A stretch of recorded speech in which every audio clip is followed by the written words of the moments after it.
Hello everyone, thank you so much for joining us once again. Today we're going to continue discussing calculus, and in today's lesson we're going to look specifically at how we apply calculus to some real life problems. So calculus, as you know, we've spoken about this before. It's made up of many different subtopics, and one of the big topics which we've already discussed is cubic functions. Today we're going to move our discussion onto optimization and rates of change, and we look at maxima and minima. So in an exam situation, this is not a huge section in terms of marks, but it is one that you shouldn't just ignore. And I know learners often like to say, oh, well, this is a word problem. I really don't want to attempt that at all. But I want to show you during the course of today how you can get some marks, if not all. We're always aiming to get all the marks, but how you can get some of the marks just by using the correct formulae and using the correct steps to answer these types of questions. Today we're going to revise formulating equations for optimization problems. So this is equations like volume, total surface area, and speed. We're going to solve optimization problems by identifying maxima and minima, and then we'll interpret the results and apply the concepts in some of the examples. Now, some of the main words that you'll come across when you see calculus application questions, words like rate of change, which describes how a quantity changes with respect to another. That tells you that you're dealing with a calculus application question, or instantaneous rate of change, which tells you the rate of change at a specific point. Obviously, the word optimization is a big clue that you are looking at a calculus application type of question.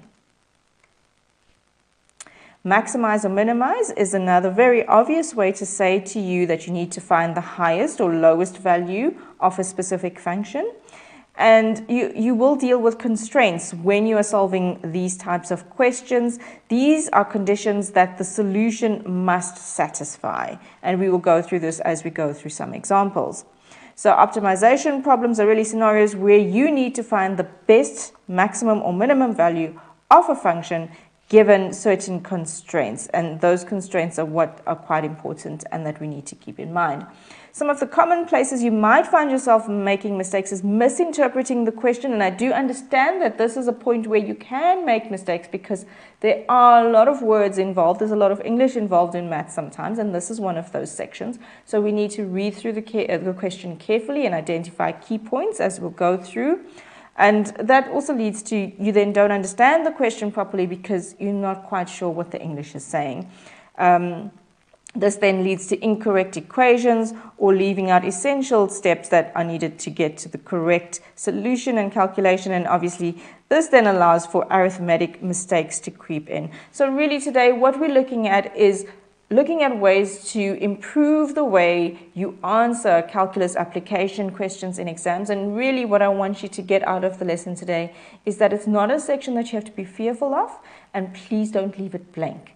At least use some of the techniques I'm going to show you today to get some marks in the exam in calculus applications. We're back after this.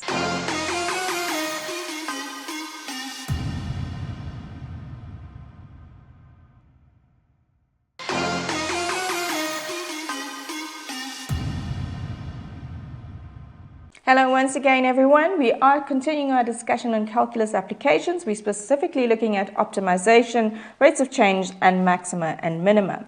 Some of the places where you might find yourself getting into trouble is by making mistakes when you differentiate the question, which is what we're going to look at when we do the example, and also solving the optimization problem without considering the given constraints. It's very important to work towards the constraints. Incorrect equations or omitting essential terms are going to lead to incorrect calculations. Very importantly, when you're in an exam situation, when you're tackling these calculus application questions, you need to double check your steps. This is one of those questions where you have to double check your steps of differentiation because that's where you can lose careless marks, and just also make sure that you're using the correct rules to derive. Okay, we're going to look at some of the basic algebraic manipulation that you need, and this is coming all from grades 10 and 11. Formulae that you need: basic formula for area, volume, and surface area. Remember guys, in an exam, the formulas for volume, surface area and area, those are not given. And this is where learners sometimes struggle because you have to commit this to memory. So for example, you need to learn the area of a circle is pi r squared. The circumference of a circle, what is the formula we use there? Those are the type of things you need to be able to just answer at the top of your head, okay? So area questions, volume questions, surface area require you to actually learn the formulae and then apply the formulae, okay? Let's have a look at the first application of such a formula. Okay, let's have a look and read the question. So a drinking glass is in the shape of a cylinder, and this is shown in the diagram. It must hold 200 milliliters of liquid when it is full. So let's talk about some of the key information that we've seen here. It's a drinking glass. You know that if you want to drink from something, the top has to be open. You're not going to have a drinking glass that's closed in the top. So we already start thinking about these things and making conclusions in our head about how we're going to approach the question when it comes up. It's an open cylinder, right? It must hold 200 mils of liquid, which means they're telling you what the volume of this glass is. It tells you how much you can pour into the glass when it's completely full. We then go on to say they want you to find the value of R being the radius, for which the total surface area of the glass is a minimum. And that's the clue there that you need to be using calculus, and you need to be using the derivative, because whenever we want to find a minimum or a maximum value, we need to use the derivative, okay? We're looking for the value of R. Now, let's think about what we've been given. We've been told that the volume is 200 mils. We are looking for a value of R which is supposed to minimize the total surface area. So we start thinking about the formulae that we're using there. Now, what I use to work out the volumes and total surface area of 3D shapes is a single formula that can then be manipulated depending on the shape you have. So let's have a look at what that formula says.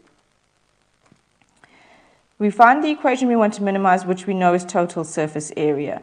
Now, the equation that I use for total surface area is as follows. And this is for any closed 3D shape. It's 2 times the area of the base of the shape. So you first identify the base. In this case, we can see that the base is a circle. So it's 2 times the area of the base plus the perimeter of the base times the height. Okay, this works for any closed shape. All right, because we're doing 2 areas of the base and then we're taking the perimeter of the base and we're multiplying by the height. Now remember what I said to you at the beginning, this is a drinking glass, the top of the glass is open, which means there's not going to be a need to have 2 base areas. So we have to change this formula slightly to accommodate the shape that they've given us, okay? Because this is an open glass, there's nothing here, there's no material here.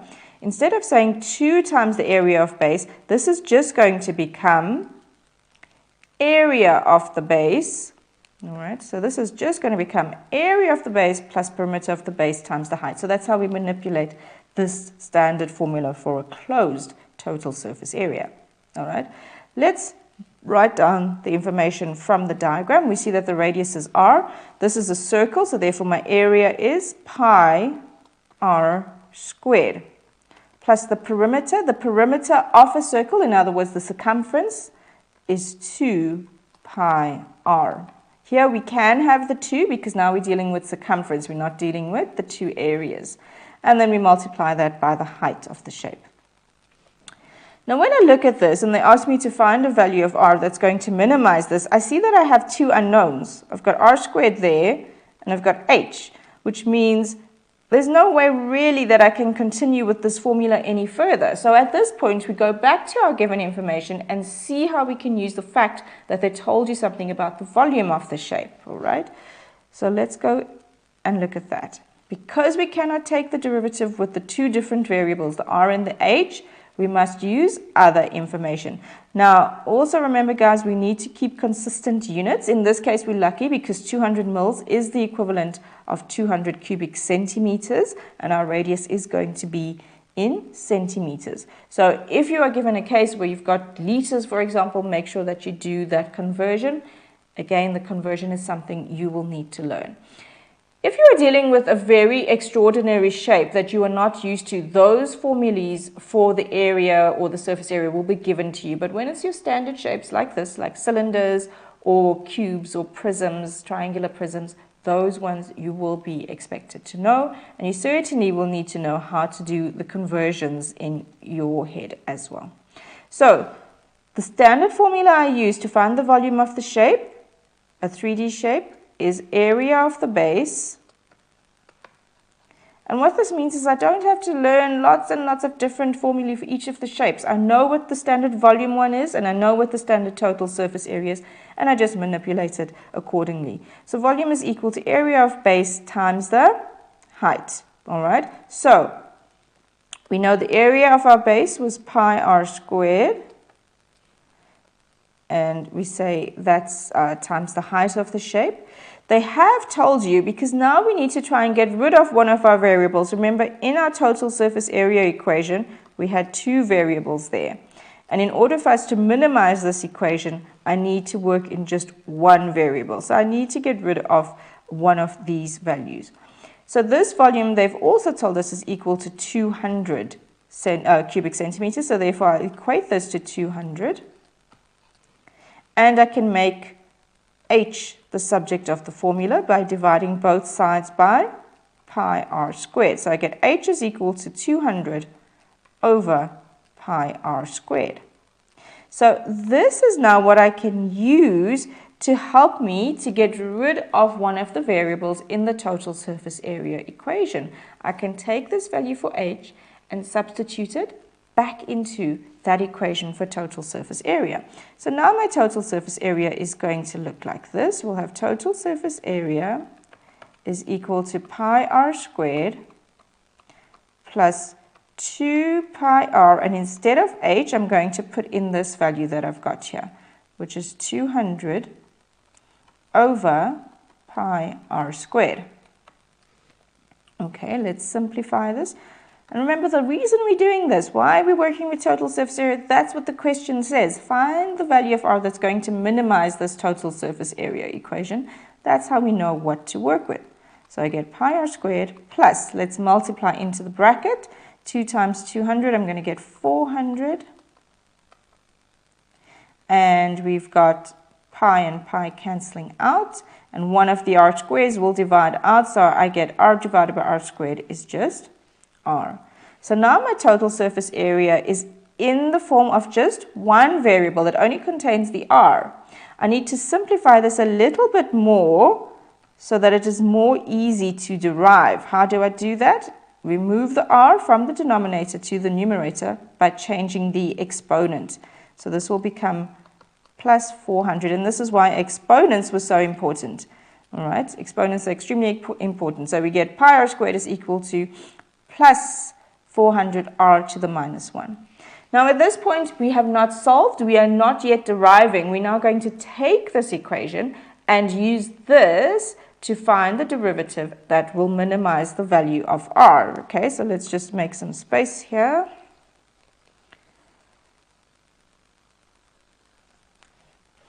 Okay, so remember, this is total surface area. I now want to find the derivative of total surface area. Why am I deriving? Because they said we need to minimize this equation. So let's take the derivative. That's going to be equal to 2 pi r, I'm deriving this equation, minus 400 r to the negative 2. And there I'm simply applying my rules that I've already learned for differentiation. Okay. When we want to minimize a value, we need to make the derivative equal to 0. Okay, and then we can solve for r. So therefore, we're going to end up with 2 pi r. If you want to, you can rewrite this as follows. There's different ways now that you can go into the simplification. Over minus 400 over r squared is equal to 0. You can times through by your radius. Your radius is not going to be 0. Remember, radius is the length of a circle, so it will never be 0. R cannot be equal to 0. We will end up with timesing through. 2 pi r squared is equal to, at the same time, I'm going to take the 400 across. Okay, and then dividing through by 2 pi, again, we need a lot more space on here. We are going to get, okay guys, so whoopsie, we see that there is a little mistake here. When I times through by r squared, this is obviously going to be 2 pi r cubed is equal to 400. Let's divide both sides by 2 pi, so I get r cubed is equal to 200 all over pi. And then using my calculator, I'm going to take the cube root on both sides. And that's going to give me, let's quickly do that on our calculator. So we're taking the cube root of 200 divided by pi, and that gives you 3.99. Now, the question didn't say anything about rounding off, but generally, if there's no information given, you round off to 2 decimal places. So this is 3.99 centimeters. And that tells me now, to interpret that, that tells me that this radius value will be the value that minimizes the total surface area of the cylindrical glass. All right, guys. Hopefully you got all the key information that you needed from that session. We'll be back after this.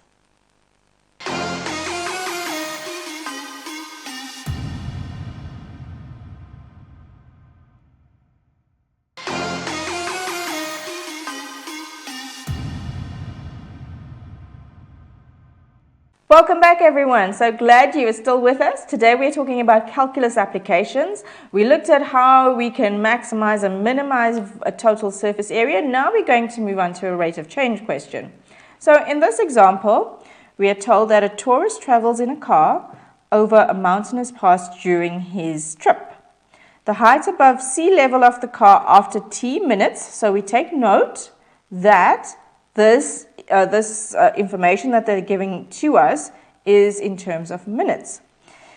And they gave us that it's s of t is equal to 5t cubed minus 65t squared plus 200t plus 100 meters. Obviously, that's giving you a distance, right? A height.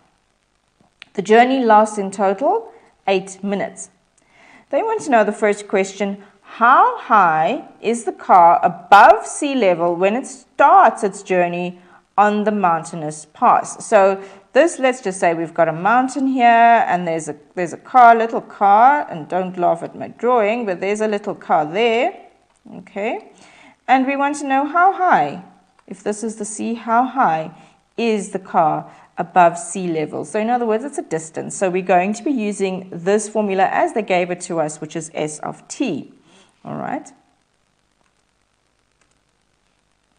So we're going to start by just repeating our equation for the height above sea level, which is the one that they gave to us. Now remember, when the car just starts on its journey, the time is, if you've just started something, the start of the journey, the time is 0. And that's often a difficult part for learners to interpret. What are they saying? I've just started my journey. So we often have to translate these word problems into mathematical expressions and make these key ideas in our head that will help us to decide where we go next with the question. So if we're just starting the journey, our time is 0. I want to find the height above sea level, so all I'm going to do is use the equation that they gave me and replace t with 0.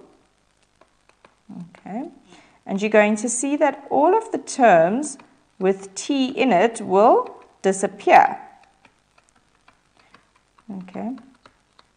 And therefore you'll get that this is equal to the time at the start of the journey when the time is 0, the height above sea level is going to be 100 meters. Okay, so that's how high this car is above sea level. Let's move on to the next one. They then say, calculate the car's rate of change Okay, now remember, when we start seeing clues about rate, then we know that we need to use the derivative somewhere in this question. So calculate the rate of change of height above sea level with respect to time, 4 minutes, so they've given you the time you're going to use, after starting the journey. And they say then in 2.3, I'm going to also look at that one because these two are joined together. It says, then interpret your answer to 2.2. And that's often a very important part of calculus application questions. It's not just a case of getting an answer, but it's then understanding that really shows that we fully understand the concept as well as understanding what the answer gives us. What is this rate of change giving us?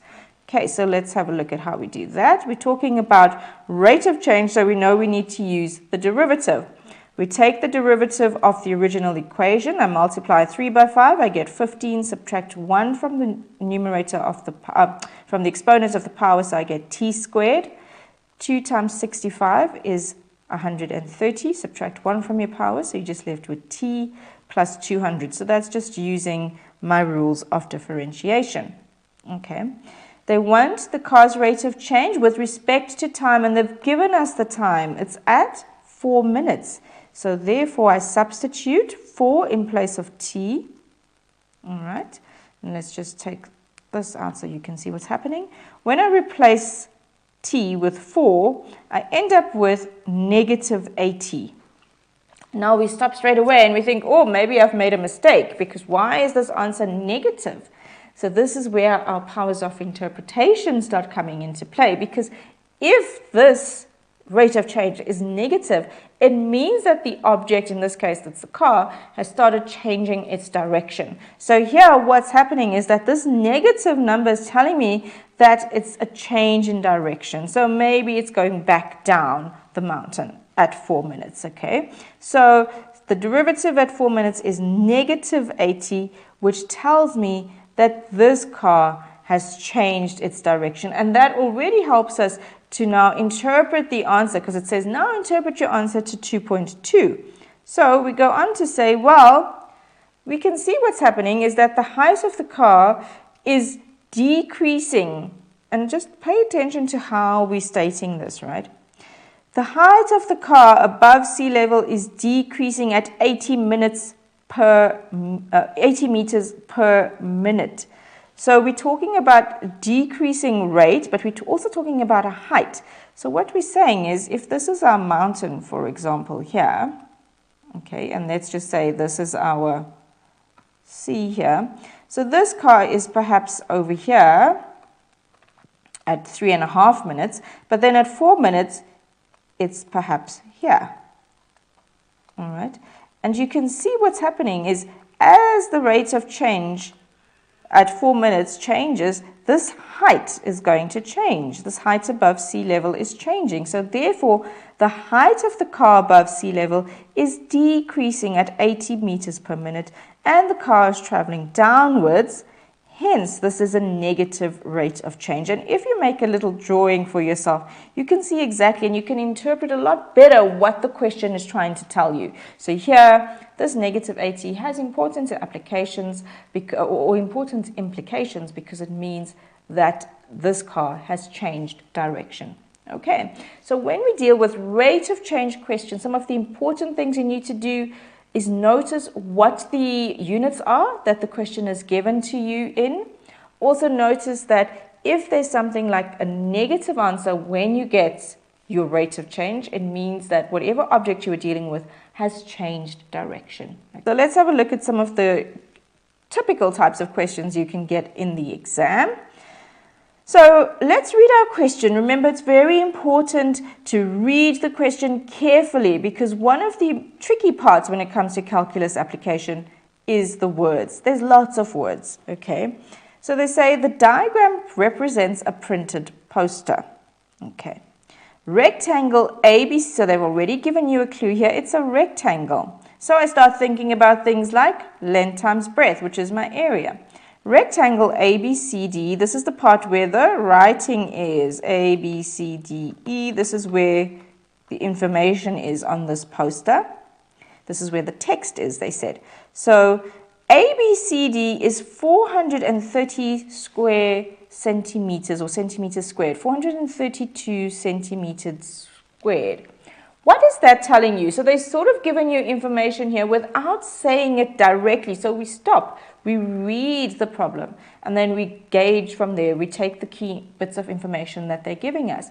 They're saying that this ABC, this text is 432 centimeters squared. If we see a square unit, that tells us we're dealing with area. So you see, if we didn't get that initially and we just read 432 without taking into account the square, we would have gotten the incorrect information from the given, okay? So really what they've given us is that the area of ABCD is 432. And this is key because we are very likely going to use this again. They tell you that the length of AD is x centimeters. So if they haven't put it on the diagram, you put it there. So that's x centimeters. And ABCD is 4 centimeters from the left and from the right of the edges of the page.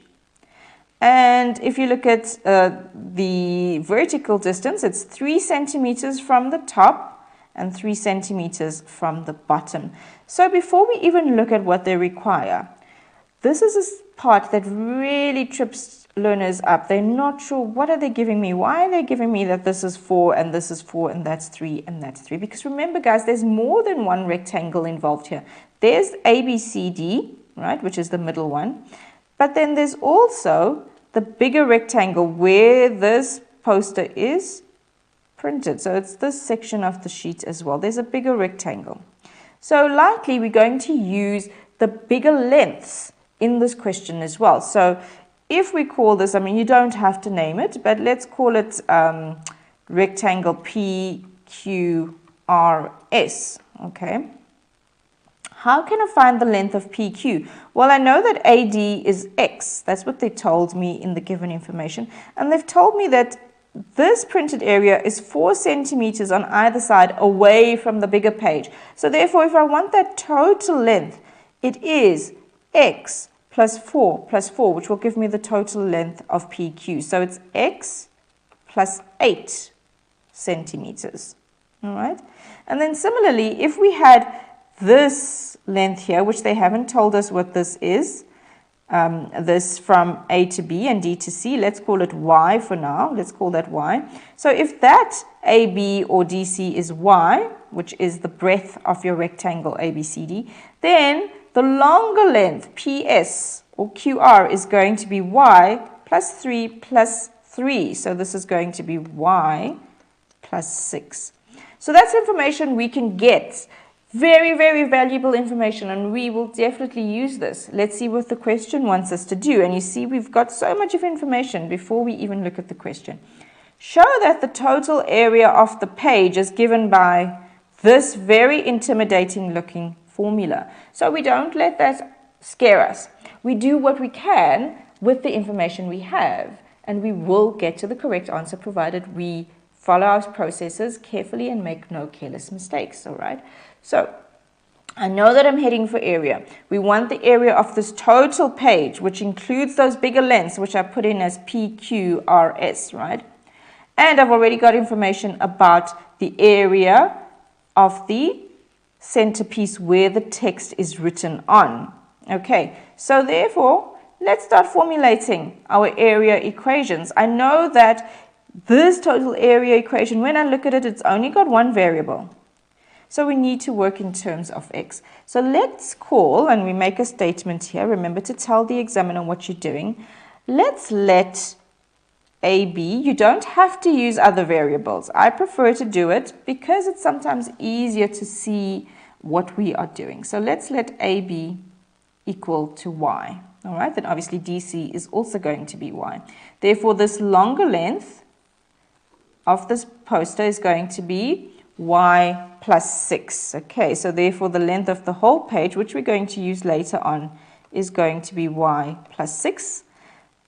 And this is, I'll call it big L for the length of the whole page. All right. I need to get rid of this y. I know that they've given us information about area, so I can say rectangle ABCD, the area is length times breadth, so x times y is equal to 432, because that's what they told us. They said that the area ABCD is 432, so I'm using that information. So therefore I can say that y will be equal to 432 over x. Why am I doing that? Because I do not want two different variables. So therefore now I've got another expression in terms of x. AB can be rewritten as 432 over x. Okay. I know that the long length of the page, which I called previously PS and now I've called it big L, the long length is y plus 6. And then the width of this page, if we're going across here, which I then previously called PQ, was x plus 8. So this is y plus 6, and this one was x plus 8. So therefore, if I wanted the area of the bigger page, the area would be equal to x plus 8 times by y plus 6. But now we already know that y is 432 over x. So I can replace y with 432 over x plus 6. And then if you multiply this expression out, if you multiply binomial by binomial, term by term, you will get to this expression that they want you to show. Okay, so let's very quickly do that. X times 432 over x, that's just going to give me 432. And then I'm going to get plus 6x. Then we're going to multiply 8 by 432. And then we get really happy when we get to our calculator and see that 8 times 432 is 3456. Right, let's have a look at that. 8 times 432 is 3456, which is great because we can see that that is an expression in what they want us to show. So I end up with 3456 over x plus 48, 6 times 8. 432 plus 48 gives me 480. My 6x is already there, and there's my 3456 over x. So therefore, we've shown exactly what they wanted us to show, which is this is the expression for the area. Okay, it was a little bit tricky. We had a few steps involved, but we got there nonetheless just by being careful and following through our steps and our processes correctly. Next, they say determine the value of x such that the total area is a minimum. So we're going to take the area, which we've just worked out. The area is 3456. We're going to rewrite it at the same time because we want it in a form that's easy to differentiate. When we see the word minimum, we know that we're supposed to be differentiating. Plus 6x plus 480. So to find the minimum value, we need to find the derivative. So we get minus 3456, x to the minus 1 is x to the minus 2. I'm just using my rules of differentiation.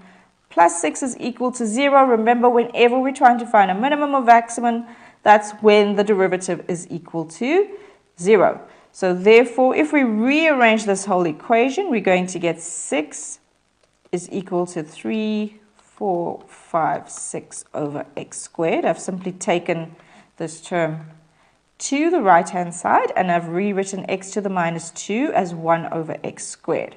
Okay, so we get 6x squared is equal to 3456. Divide through, and we get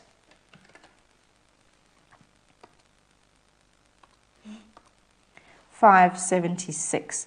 So therefore, x squared is equal to 576. Now remember, whenever you take the square root, now we're going to take the square root of that, you get a positive and a negative answer. The square root of 576 is plus or minus 24. But we've got to now ask ourselves, well, can this length be negative 24? And hopefully the answer that you're giving is a resounding no. It cannot be a negative length. Length is a positive measurement. It's a positive value. So therefore, the value of x to minimize the area of this page is in fact 24 centimeters. So x is 24 centimeters is the answer that's going to help us find the minimum area of this page. All right, guys, let's take a quick break. We're back after this.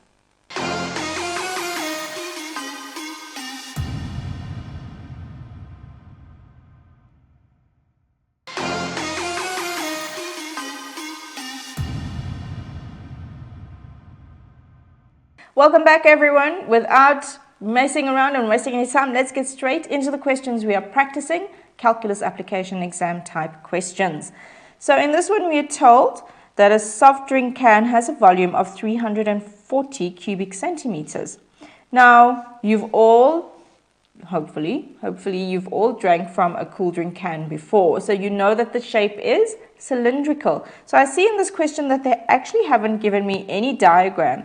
And one of the tips that I can give you is when they don't give you a diagram, make a quick sketch for yourself, just so that you have in mind what you're working with. All right?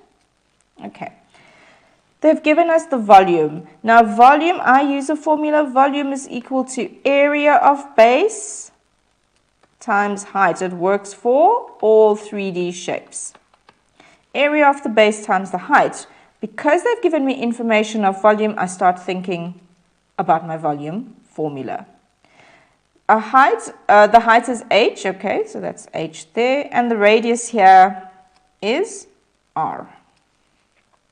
They then say express h in terms of r. So because they've given us information about volume, we know what the radius is, and we know that h is given by the height is given by h. I can use the formula for the volume of a cylinder, which is area of base. In this case, it's a circle, so it's pi r squared times the height. And we know that this is equal to 340 because they've told us so. Okay. We want h in terms of r, so we're rearranging the formula, dividing both sides by pi r squared. So therefore, h will be 340 over pi r squared. We've got h in terms of r. We're happy. We are done. The job is done for the first part of the question using the given information. Now they say show that the total surface area of the can is given by, and they give you an expression for area of the can with respect to the radius. Okay, so writing h in terms of r, let's just write that down again so that we remember it here for later on. H is equal to 340 over r. We got that from our, over pi r squared. Whoopsie. See, I'm leaving some information out. Pi r squared. We got that from our volume formula. So the next question said, show that the surface area is given by that formula. Now remember, there's a formula for total surface area of any closed 3D shape. Now, if you think about a can, before you've opened it and popped that little tab that they've got there at the top, it is closed. It's not an open shape. So therefore, the formula you use is 2 times the area of the base plus the perimeter of the base times by the height. Now, you can see that they want us to work out a specific formula for the area. And you can see in this formula there's no value of h. And that is why they had us eliminate h in the beginning. So change the subject of the formula. We wrote h on the previous page, and it was expressed in terms of r. So therefore I'm going to definitely have to replace that h with the expression we had for r. This was a cylinder, so therefore the area we said is pi r squared. It was a circle, plus the perimeter, which is the same as circumference, is given by 2 pi r, and we times that by the height of the shape, which they told us is h. We can simplify a little bit, so we get 2 pi r squared plus 2 pi r, and then instead of h, we're going to put the expression that we worked out for h in terms of r. So we're going to put in 340 over pi r squared. Okay, we then simplify this a little bit more. Remember, we're not deriving, we're just looking for an expression. So we're not deriving, don't make mistakes like taking the 2 and timesing here or anything like this. We're just simplifying the expression that we have. So we get 2 pi r squared. Let's multiply. 2 times 340 is 680. And look, this pi and that pi will cancel. R divided by r squared will leave me with r in the denominator. So I look at this, it looks very similar, but it's not exactly the same, because using our rules for exponents, we can simplify this a little bit further to write it with a negative power as 2 pi r squared plus 680 times r to the negative 1. And that negative 1 comes from the fact that we're changing the position of the r from denominator, we're moving it to numerator. Okay, and then we're happy with this because they've guided us. They've already told us what the area should look like. We know that we're on the right track, and we can move on to see what the next question says. The next question says, determine the radius of the can that will ensure that the surface area is a minimum. So when we say the word or see the word minimum, we know we are dealing with the first derivative. We need to set it to 0. And remember, this is a constraint. It's showing us that this is the value we're going to get to minimize the surface area. We use the formula that we just worked out. So the area of the total surface area was given by 2 pi r squared plus 680 times r to the negative 1. We've already said that we need to find the derivative in order to minimize the surface area. So we take 2 multiplied by 2 in front, so we get 4 pi r 2 minus 1. Using my rules for exponents will just give me r to the power 1. Minus 1 times positive 680 is negative 680. And then we subtract 1 from that power, so we get r to the negative 2. Okay, that is our expression for the derivative. We now need to set that equal to 0. So we can rewrite this as 4 pi r minus 680 over r squared. And then very carefully you can times through by your radius, your r squared. Remember, your radius is never going to be equal to 0 because it then will not form a circle. So therefore r will not be equal to 0. Okay, we times through by r squared, so therefore we get a common denominator of r squared. 4 pi r cubed minus 680 is equal to 0. Okay, let's move the 680 over to the right hand side, and then we divide through by 4 pi, so we get r cubed is equal to 680 divided by 4 pi. And then you can put this little part in your calculator and then take the cube root of that. The chances of making mistakes or just in your rounding off are quite high. So let's just keep this expression as it is, and we say, well, therefore r is going to be the cube root of 680 over 4 pi, and we put that entire expression into the calculator. All right, so it's going to be shift, we're looking for the cube root of 680 divided by 4 times, we could have just written there 4 pi, and we get 8,11. So the radius here is 8,11. And did they give us any units? So we must just go back and check. Did they say centimeters? Yes, they said centimeter. They gave you cubic centimeters. So therefore your radius is in centimeters. So therefore it's 8,11 centimeters. All right, so some important concepts we covered in this question. We saw that we need to remember formulae like volume and total surface area. Those are not given to us on the formula sheet. Those are things you need to remember. And you need to remember the area that goes along with those shapes for 3D shapes. So we need to know the area of a circle, the area of a cube, area of a triangle, so that you can apply those. In the exam type situation, you will not be given that those formulae. However, if the shape is quite unusual, that's the time when the examiner will give you the formulae for the shape that's different to what you were used to. But you need to, your basic shapes, circle, triangles, rectangle, squares, you need to know the area, and you need to know how to apply volume and total surface area for all of those shapes. You also need to remember that because we're talking about minimizing either area, volume, whatever it is, you need to take the derivative and you set that equal to 0 to minimize the question that you've been given. All right, guys, we'll be back after this.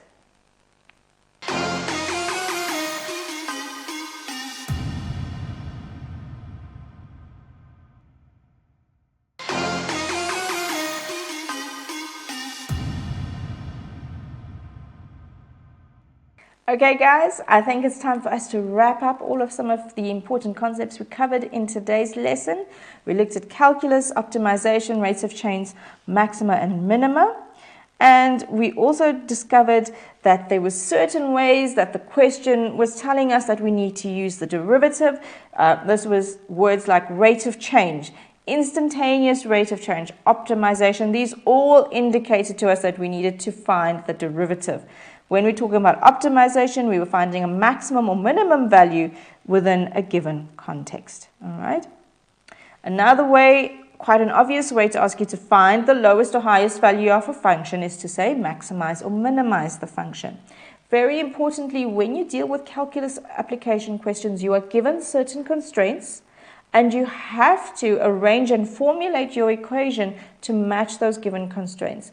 And when you've got time in the exam, you need to go back and double check whether your answer fits in with the constraints that they gave you in the question. So for example, let's say the question said maximize, find the maximum value of the radius, and you get find the value of r, for example, the radius, which will maximize, for example, the total surface area. Let's phrase that correctly. So maybe you end up with two values of r, and you're not quite sure which one to use. That's when you will call on the second derivative. Remember, the second derivative will tell you whether a point is a maximum or a minimum value by looking at the sign of the second derivative and substituting your answer in. You can tell whether you've got a maximum or a minimum point. Okay, some of the common errors and things that you need to now avoid, because you know it comes up often in calculus application questions, is misinterpreting the question because it just seems like there's so much of English, failing to understand what the question requires. If you go through the question methodically, underline the key information and make notes of what you're going to be using. So already if the question is talking about volume, you know in your head, I need to use the equation, the formula for volume. Then I won't get incorrect equations and I won't omit essential terms or get incorrect calculations. Okay, it's very easy to make algebraic and arithmetic mistakes, so just be very, very careful when you go through your exam questions. You need to practice before any exam, and maths, it's especially important to go over past papers. I've got on screen some of the past papers where you can find calculus application questions, but there's really many, many more out there. So make sure that you go and do your practicing. The best way to get better at maths is to go over past exam papers in the for the final exam preparation. Thank you so much for joining me once again. Until next time. Cheers.